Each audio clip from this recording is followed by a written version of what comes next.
Hello there. If we haven't met yet, my name's Michelle, and I design and license art for the sip and paint industry. After painting and teaching for over 10 years, I now license my artwork, and I also teach it online.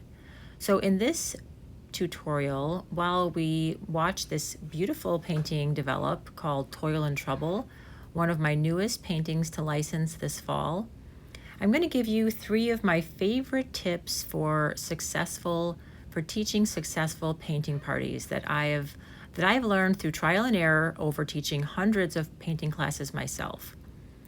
So first of all, in this painting, I'm going to talk about painting large black objects because I found that if you paint a dark gray, charcoal gray background first, like a base coat, it gives you a lot more time to then just add a couple of white highlights and a couple of black highlights. Rather than starting with a black pot, I started with a dark gray pot.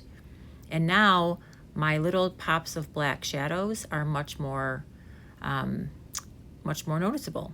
And I don't spend as much time painting a lot of gray.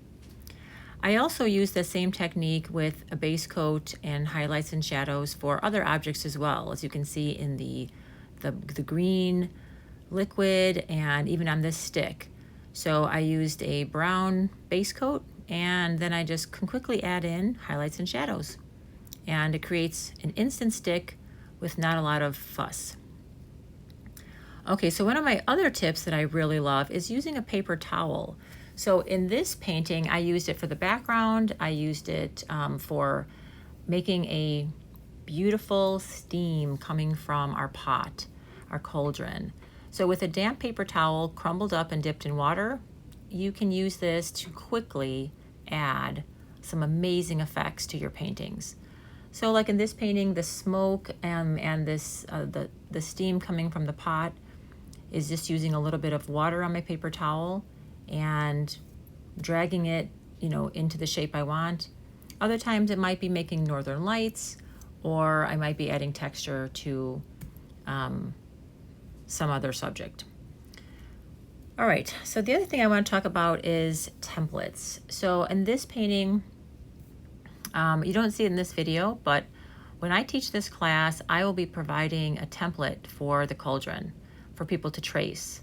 And I usually make that out of my cutter, which I have a silhouette cutter. And I just use scrapbook paper.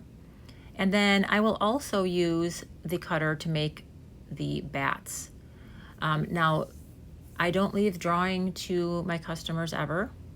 I always give them the option to draw it themselves, but I always give them a drawing aid because even something as simple as this handle, they may struggle with, and they may just want it to look like yours, and they're coming to paint and have fun.